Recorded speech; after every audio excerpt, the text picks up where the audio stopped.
Shana Tova. As I'm sure everybody here, young and old, can attest, having a newborn baby is an absolutely terrifying experience. But not just the sleepless nights, not just the worrying, are they breathing enough? Are they breathing too much? Are they coughing? Do they have a runny nose? Is that not? Apart from all of those, have you ever had the absolute terror of bringing your child into a public setting and seeing the hunger in the eyes of other people as they come forward and go, oh, jibbo, jibbo, jibbo, jibbo, jibbo. And they make those noises, and they reach out and they grab the cheeks and they squeeze the plump little legs and they say, oh, I could just eat them up. I never realized how deep cannibalism ran in our DNA until we had our first child. It is absolutely terrifying, and something that I didn't understand until I was older and saw other people's children and realized I was also making those na-na-na-na-na noises at them. Do we all just become cannibals at a certain age? Is there something so beautifully plump about a young baby that we just can't help but make those sounds? Because think for a moment, if you were to walk up to anybody else that wasn't a baby, reach out and squeeze those cheeks and go, oh, jabba, jabba, punam, we'd probably have a problem. And if you reach out and squeeze their thighs, we'd probably have a lawsuit. And at the very least, if you went to someone and made sort of na-na-na-na-na noises, they'd think you were trying to threaten them. Now, the funny thing is, I don't know if you've thought about this, because these are the weird things that go through my mind and set me off on my research path. I don't know if you've done the research on this, but this is a universal human condition. Not everybody does it, and not everybody does it exactly the same way, but there is a strong tendency around the world for people to make superficially aggressive noises and actions towards babies. And in fact, not only babies, towards most cute creatures. If you've ever seen somebody pick up an especially cute dog and go, who's your cute boy? Who's your cute boy? And shake the dog a little bit back and forth, please, not too much. It is the same instinct. It actually has an official name. It's called cute aggression. And it doesn't mean that the aggression is cute. It means it is the aggression that is triggered by things that are cute. Now, there are some people who have pathological levels of this, and I'm not just talking about Jewish grandmothers, I mean actual psychological problems. But for most of us, it's fairly low-key. Fairly low-key, this feeling of, and this use of aggressive body posturing and actions whenever we are in the company of something that is especially cute. But why? Why would this be such a universal thing? Well, there is a couple of answers and explanations, but the one that seems to be most captivating to me is the one that equally explains why when I take my children to visit major historical sites or places of amazing scenic wonder and beauty, you can find that somebody, at least somebody, has scrawled their name on the wall, has scratched their name into the tree, into the stone, has defaced the monument in some way to say they were here. There is actually a similar underlying explanation for both of these. I know you wouldn't think that defacing a national monument and squeezing the cheek of a child would have the same psychological underpinning, but for many people they do. It is the response to standing in the presence of something that transcends the moment and that transcends you.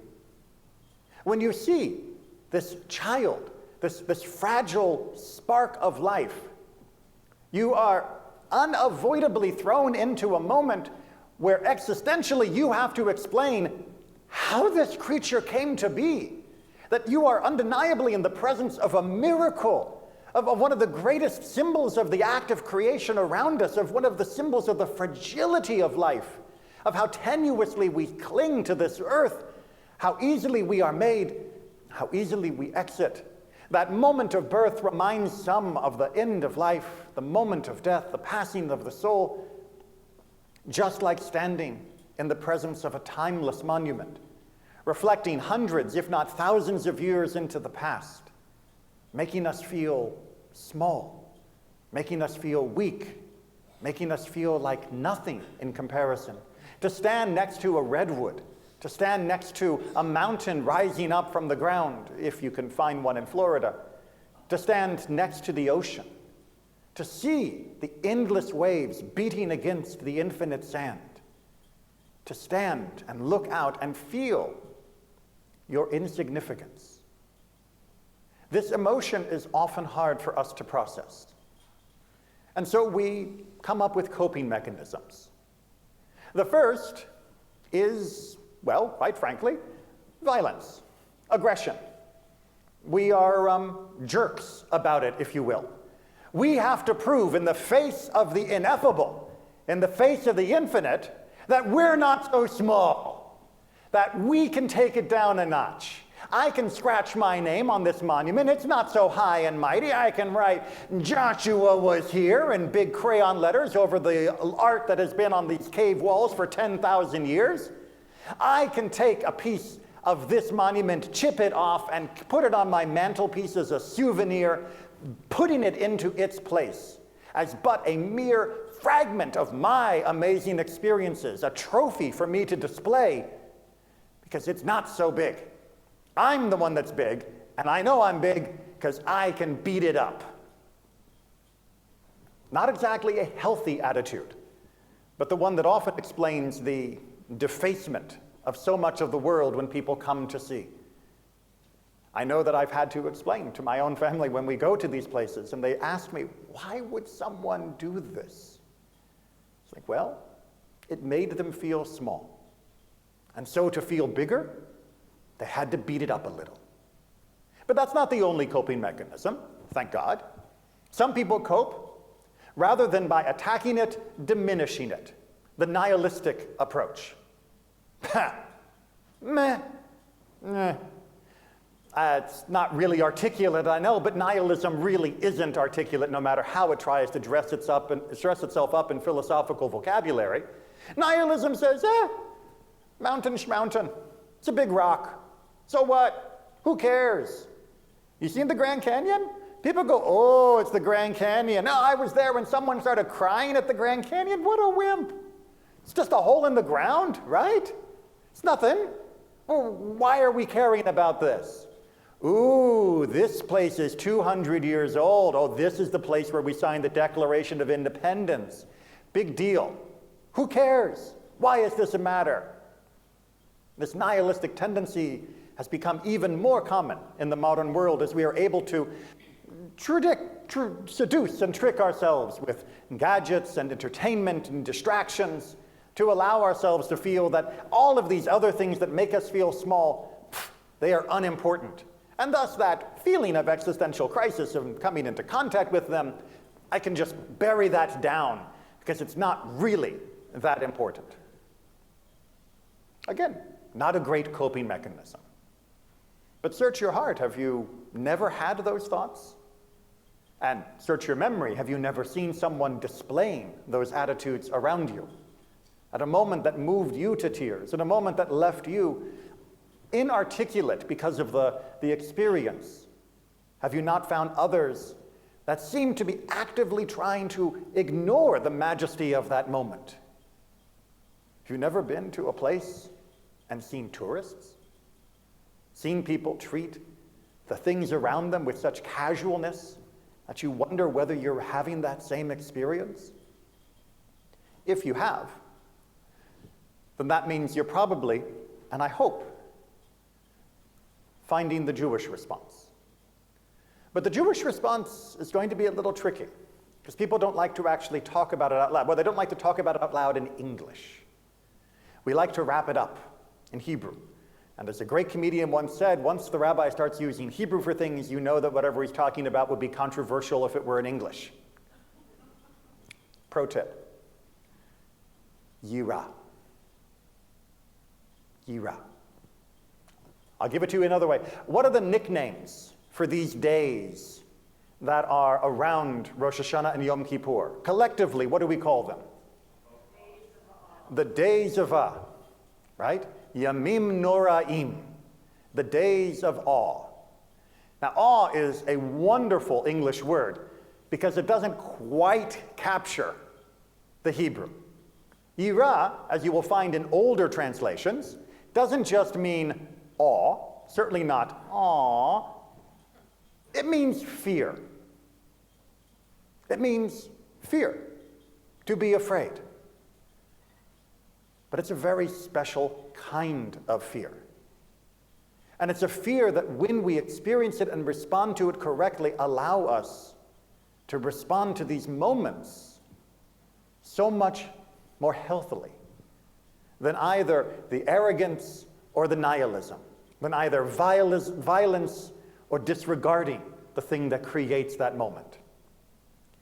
Fear, as Judaism understands it, awe, yirah, means that you stand in the presence of something so magnificent, so amazing, so shattering to your conception of yourself and the scale of you and the universe, that you can't help but feel small, that you can't help but feel helpless, that you can't help but feel powerless in the face of what you see. When you stand at the edge of the ocean, you recognize that you are nothing, that that ocean could drown you in an instant, and it wouldn't even notice.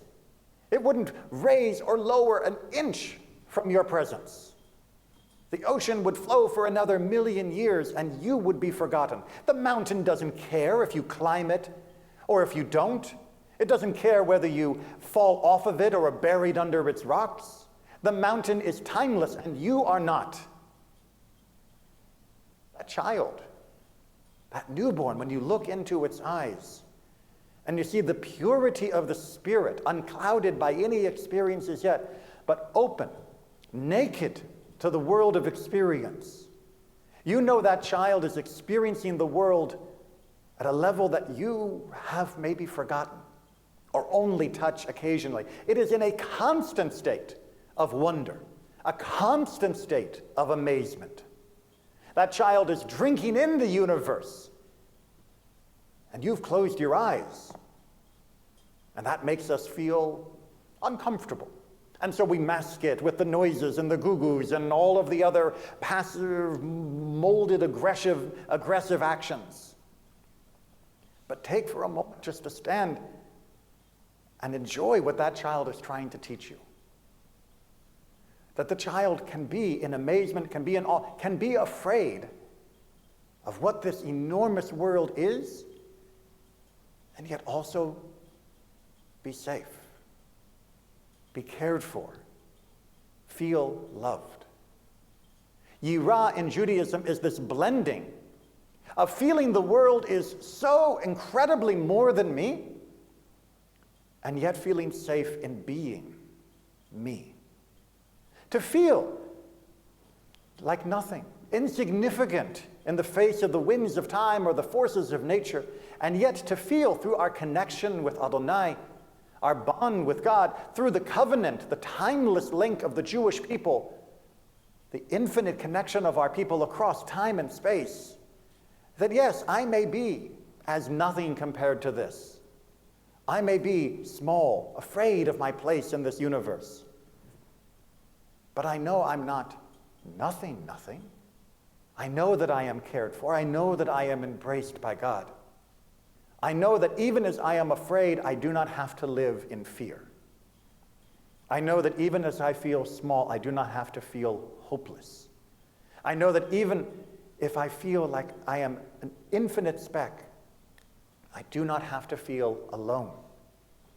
Through that sense of humility, of allowing ourselves to feel the fear in the face of the awesome world around us, we open up something within ourselves, that wonder and amazement, to stand at the edge of the canyon and to feel that rush, that tingle through us, to not try to fight that feeling, to not try and diminish that feeling, but to embrace the life that we have in the midst of that feeling of yirah, of awe.